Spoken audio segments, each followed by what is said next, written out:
প্রথমে যদি আমরা একবার চাপ দেই, এখানে ব্যাটারির পার্সেন্টেজ দেখাবে, ব্যাটারি 100% পার্সেন্টেজ। একটুখানি যদি আমরা চেপে ধরি, পাওয়ারটা অন হয়ে যাবে। তো দেখেন এখানে একটা ব্রেকিং করতেছে। তারপরে যদি আমরা ড্রোনটা যদি এখানটা যদি অন করি, আমরা কিন্তু ড্রোনটা অন করে দিছি, যে আমরা এখানে ড্রোনটা অন করে দিছি। তো কিছুক্ষণের মধ্যে আমাদের মূল কানেকশনটা চলে আসবে। আমাদের একটুখানি ওয়েট করতে হবে। এখানে কানেক্টিং দিচ্ছে, এখানে কানেকশন দিবে। তো আমরা সে পর্যন্ত একটু দেখি কতক্ষণ সময় লাগে আমাদের জিপিএসটা কানেক্ট হতে। অলরেডি আমাদের জিপিএস মোডে চলে গেছে। এখন আপনি ইচ্ছা করলে ড্রোনটি ফ্লাই করতে পারবেন না, তার কারণটা আপনাদেরকে আমি পরে বলতেছি। আমরা একটু ড্রোনটা অফ করে দেই, জাস্ট আপনাদের কানেকশনটা দেখানোর জন্য আমি আপনাদেরকে দেখালাম। আমি ড্রোনটা একটু অফ করে দেই।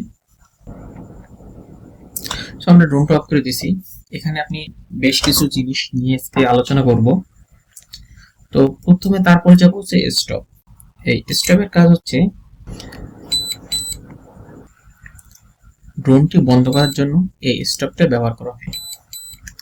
যে কোনো মুহূর্তে আপনি স্টপ সুইচটা চেপে ধরলেই, স্টপ মোডটা চেপে ধরলেই এখান থেকে আপনি ড্রোনটা বন্ধ করতে পারবেন। স্বয়ংক্রিয়ভাবে ড্রোনটা বন্ধ হয়ে যাবে। ওকে, এটার কাজ হচ্ছে মাল্টিফাংশনাল। এখান থেকে কয়েকটি মোড আছে, sports mode, camera mode, normal mode. তিনটা মোডে আপনি বিভিন্ন ড্রোনটা আপনি চালনা করতে পারবেন। এটি আবার মাল্টি ফাংশনাল মোড। এটা যদি আপনি একটুখানি চেপে ধরেন, এন্টিক মোডে চলে যাবে। এন্টিক মোড দিয়ে আপনি ইনডোরে ড্রোনটি ফ্লাই করতে পারবেন। তাছাড়া কিন্তু আপনি জিপিএস কানেক্ট করে কিন্তু ড্রোনটি ফ্লাই করতে পারবেন না। এখান থেকে আপনি মোডটা চেঞ্জ করতে হয়। মূলত ড্রোনটা চলবে দুইটা মোডে, একটি হচ্ছে এন্টিক মোডে আর একটা হচ্ছে জিপিএস মোডে। জিপিএস মোডটা আপনারা ফ্লাই করবেন বাইরে, আউটডোরে, এবং এখান থেকে যে এন্টিক মোডটা আছে, আবার যদি চেপে ধরি এটা জিপিএস মোডে চলে আসবে। আর এন্টিক মোডটা আপনি ইনডোরে ব্যবহার করবেন এবং জিপিএস মোডটা আপনারা আউটডোরে ব্যবহার করবেন। তো আমরা যদি চেপে ধরি, এন্টিক মোডে চলে আসলো। আমরা যদি আবার যদি চেপে ধরি, জিপিএস মোডে চলে আসলো। ওকে, তারপরে দেখি এখানে একটা ভিডিও ক্যামেরা সুইচ আছে, এখানে একটা ক্যামেরা বাটন আছে। তো এখান থেকে যদি আমরা একটা সুইচ চাপ দেই, এটা কিন্তু রেকর্ড হবে। মানে আপনি যদি ড্রোনে, এখানে একটা ড্রোনে এসডি কার্ড ঢোকানো চাই, দেখেন আপনাদেরকে আমি দেখাই। ড্রোনের এখানে কিন্তু একটা এসডি কার্ডের পোর্ট আছে, আপনারা দেখতে পাচ্ছেন এখানে একটা এসডি কার্ডের পোর্ট আছে, যেটা সরাসরি 4K রেজলিউশনে ভিডিও করে। আপনি মোবাইল থেকে যে ভিডিওটা করতে পারবেন সেটা হচ্ছে সর্বোচ্চ এইচডি রেজলিউশনে। আপনাকে যদি 4K রেজলিউশনে যদি ভিডিও করতে হয়, তাহলে আপনাকে অবশ্যই মেমোরি কার্ডে 4K রেজলিউশনে ভিডিও করতে হবে। মেমোরি কার্ড না থাকলে কিন্তু আপনি 4K রেজলিউশনটা পাবেন না। ওকে, দেন এখানে একটা ক্যামেরার পিকচার আছে, যেটা আপনার ছবি তোলার জন্য ব্যবহার করা হয়। ওকে, এখানে দেখেন একটা চাকার মতো একটা সুইচ আছে, এটা হচ্ছে অ্যাঙ্গেল সুইচ বলে। এটা হচ্ছে আপ অ্যান্ড ডাউন করা যায় ক্যামেরাটা, মানে ক্যামেরাটা আপনি উপর নিচ করতে পারবেন। বিভিন্ন ধরনের ফুটেজ নেওয়ার জন্য আপনি ড্রোনটি ক্যামেরা উপর নিচু করতে পারবেন। এখানে যেটা আছে সেটা হচ্ছে পিকচার বা ভিডিও জুম ইন এবং জুম আউট করতে পারবেন এটা দিয়ে। উপর থেকে যদিও এটা খুব বেশি কাজে লাগে না, তারপরেও আপনি জুম করতে পারবেন, জুম আউট করতে পারবেন। ওকে, এটা হচ্ছে হোম রিটার্ন কি।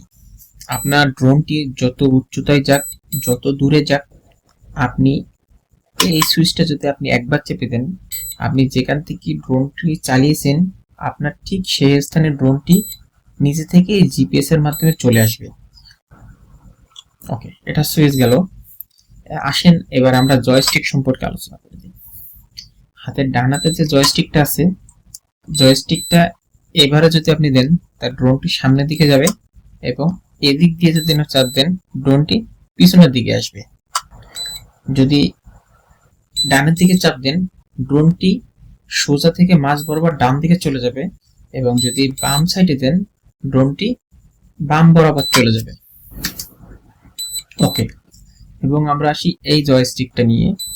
এই জয়স্টিকটা যদি আপনি উপরের দিকে ওঠান, তাহলে ড্রোনটি উপরের দিকে উঠবে, এবং যদি আপনি নিচের দিকে আসেন, ড্রোনটি নিচের দিকে আসবে। যদি জয়স্টিকটা আপনি এধারে দেন তাহলে ড্রোনটি ঘুরবে, চতুর্দিক থেকে ড্রোনটি সার্কেলের মতো করে ঘুরবে, এবং বাম ধারে তুমি যদি দেন তো তার বিপরীত দিকে সার্কেল করে ঘুরবে ড্রোনটি। তো আমরা মোটামুটি রিমোট সম্পর্কে ধারণা পেয়ে গেছি। এটা হচ্ছে চার্জিং পোর্ট। আপনাদের সাথে যে অরিজিনাল কেবলটা দেওয়া আছে সেই কেবলটি অবশ্যই ব্যবহার করবেন। আর এটা হচ্ছে আপনার অ্যান্টিনা, জিপিএস এর অ্যান্টিনা। তো এটা অবশ্যই আপনারা ওপেন করে দিন সবসময়। আর এটা তো জানেন এটা হচ্ছে মোবাইল হোল্ডার, এখানে আপনি মোবাইলটা রাখবেন। ওকে, রিমোটটা বন্ধ করার জন্য একটুখানি চাপ দিয়ে ধরে রাখলেই রিমোটটা বন্ধ হয়ে যাবে। সো আমরা বন্ধ করে দিলাম। তো এবার আসেন ড্রোন সম্পর্কে কিছু গুরুত্বপূর্ণ কথা আপনাদেরকে আমি বলবো, কিছু ভিডিওর মাধ্যমে প্রকাশ করে দেই ড্রোন সম্পর্কে অত্যন্ত কিছু গুরুত্বপূর্ণ কথা। এবার আসি আপনাদের অ্যাপস সম্পর্কে কিছু গুরুত্বপূর্ণ তথ্য শেয়ার করার জন্য। তো আমার কানেক্ট এখন করা নেই, তারপর আপনাদেরকে বেশ কিছু গুরুত্বপূর্ণ তথ্য আমি এখান থেকে দিতে পারবো। আপনারা অ্যাপসে প্রবেশ করার পরে এখানে আসলে আপনাদের অ্যাপ সম্পর্কে একটু পরিচয় করে দেয়, কোনটা কিভাবে আপনারা কাজ করবেন সেটা নিয়ে এখান থেকে আপনারা বেসিক কিছু ধারণা নিতে পারবেন। তো আমার অ্যাপসের সাথে কিন্তু এটা কানেক্ট করা নাই, যার কারণে আমি যেটা আছে সেটাই দেখাচ্ছি এখন। তো এখানে প্রথমে আপনার থ্রি ডট ক্লিক করবেন। থ্রি ডট ক্লিক করার পরে এখানে আপনার বাই ডিফল্টভাবে দেওয়া আছে, এখান থেকে আপনার কাস্টমাইজ করে নেবেন ফ্লাইট ডিস্টেন্স, ফ্লাইট অ্যাটেন্ডেড এবং রিটার্ন অ্যাটেন্ডেড। ওকে, এখান থেকে আপনি এটাতে আমার বাই ডিফল্ট করা আছে, এখানে আপনার 3000 ফিট পর্যন্ত পাবেন বা 3000 মিটার পর্যন্ত পাবেন। এটা আমার ফিট দেওয়া, মানে আপনার যেটা ফিটে আছে সেটা মিটার কিন্তু এক না। তো এখানে 3000 পর্যন্ত আপনি মিটার পাবেন যখন আপনি কানেক্ট করবেন। তো 3000 মিটার মানে 3 কিলোমিটার, 3 কিলোমিটার বাইরে রেঞ্জের উপরে এটা যাবে না। এটা হচ্ছে সর্বোচ্চ উচ্চতা, মানে আপনি কত উচ্চতা পর্যন্ত এটা চালাতে পারবেন। 120 ফিট পর্যন্ত থাকে, এক পা 120 মিটার পর্যন্ত থাকে। তো 120 মিটারের উচ্চতা কিন্তু ড্রোনটি উঠবে না। এটা হচ্ছে রিটার্ন হোম। রিটার্ন হোম আপনি কত দূর থেকে আপনি ড্রোনটা নিচে নামাতে চাচ্ছেন ওয়ান কি মাধ্যমে। তো এটা সর্বোচ্চ দিয়ে রাখবেন, যে এতে তো কোনো সেন্সার নাই, আপনার যে কোনো সময় এটা গাছে বেঁধে যেতে পারে, কিন্তু বুঝতে পারবে না কোথায় অবজেক্ট আছে। এজন্য আপনি সর্বোচ্চ উচ্চতা দিয়ে দেবেন, সর্বোচ্চ উচ্চতাতে আপনার কাছে ড্রোনটি ফিরে আসতে পারে। ওকে, এখান থেকে এখানে দেখে যে সুইচটা দেখতে পাচ্ছেন এখানকার, এই যে এখানকার যে সুইচটা দেখতে পাচ্ছেন, আপনি যদি একবার চাপ দেন, একবার চাপ দেওয়ার সঙ্গে সঙ্গে একটা নির্দিষ্ট ডিস্টেন্সে কিন্তু ড্রোনটি নিচে থেকে ফ্লাই করবে। ওকে, দেন এটা হচ্ছে হোম রিটার্ন সুইচ, যেটা এই যে এখানে আছে, দেখেন এই যে এখানে আছে এই সুইচটা আর এই সুইচটা কিন্তু সেম। তো আপনারা এখান থেকেও কিন্তু আপনার রিটার্ন সুইচ বা আপনার লোকেশনে কিন্তু ড্রোনটি নিয়ে আসতে পারবেন এক সুইচের মাধ্যমে। তো এটা গেল আরেকটা। এর ভিতরে আপনি বেশ কিছু অপশান পাবেন, জিপিএস ফলো পাবেন, ইমেজ ফলো পাবেন, রুলস পাবেন, গেস ফটো পাবেন, গেস রেকর্ড পাবেন, জুম ইন জুম আউট পাবেন, লেন্স অ্যাঙ্গেল পাবেন। আপনার সব কিছুই এখান থেকে আপনি কন্ট্রোল করতে পারবেন।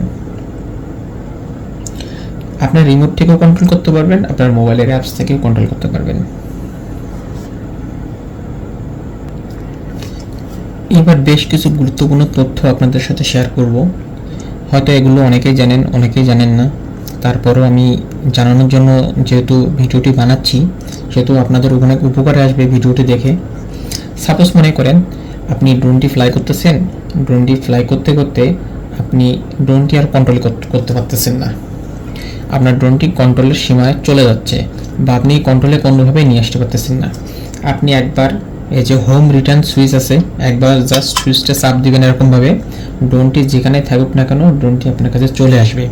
এমনকি যদি আপনার রিমোট থেকেও যদি আপনার ড্রোনটি ডিসকানেক্ট হয়ে যায়, আপনি লোকেশন পাচ্ছেন না বা আপনার জিপিএসের সিগন্যাল পাচ্ছে না, আপনার কোনো ভয় নেই, ড্রোনটি আপনার হারাবে না। শুধুমাত্র একটা সুইচ চাপ দিলেই ড্রোনটি কিন্তু আপনার কাছে অটোমেটিকলি চলে আসবে। আপনারা যখন ড্রোনটি কানেক্ট করবেন তখন আপনার ড্রোনে কত পার্সেন্ট ব্যাটারি আছে সেটা কিন্তু আপনার ডিসপ্লেতে শো করবে, মোবাইলে যে ডিসপ্লেতে কিন্তু শো করবে। এখন দেখা যাচ্ছে আপনি অনেক দূরে ড্রোনটা নিয়ে গেছেন, আপনার ব্যাটারিটা শেষ হয়ে যাচ্ছে, অথচ ওই ব্যাটারিতে আপনি ড্রোনটি নিচে নামাতে পারবেন না। সেক্ষেত্রে কি করবেন? এটা কিন্তু অনেক একটা চিন্তার একটা বিষয়। এখন চিন্তা ভাবনা কোনো কিছু করার নাই। ড্রোনটি যখনই বুঝবে যে ওর ব্যাটারি শেষ হয়ে যাচ্ছে, সে কিন্তু নিজে থেকেই ফিরে আসবে। এটা কিন্তু জিপিএস ড্রোন নিজ থেকেই ফিরে আসবে।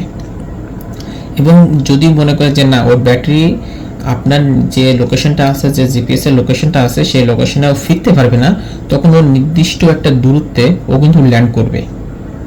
সেটা যে কোনো জায়গায় হতে পারে। যেখানেই ব্যাটারিটা শেষ হতে যাবে সেখানেই কিন্তু নির্দিষ্ট দূরত্ব রেখে ও কিন্তু ল্যান্ড করবে। সেটা পানিতে হোক বা ডাঙাতে হোক, কোনো বাড়ির ছাদে হোক বা গাছের উপরে হোক, কিন্তু সেটা কিন্তু দেখতে পাবে না, যেহেতু সেন্সার নাই। তো এখন আসি ব্যাটারি নিয়ে। ব্যাটারি আপনার এর সাথে দুইটা ব্যাটারি পাবেন। দুইটা ব্যাটারিতে সাথে অবশ্যই আপনি চার্জার 5 ওয়াট থেকে 10 ওয়াটের ভিতরে ব্যবহার করার চেষ্টা করবেন। এবং ওর সাথে যে আপনার এটা দিছে, কেবলটা দিছে, সেই কেবলটা কিন্তু আপনারা অবশ্যই ব্যবহার করবেন। ওর সাথে কেবলটা ব্যবহার করবেন। কেবলটা কিন্তু পাওয়ার কম, এই জন্য ওর সাথে কেবলটা, অরিজিনাল কেবলটা ব্যবহার করার জন্য রিকমেন্ড করা হয়েছে।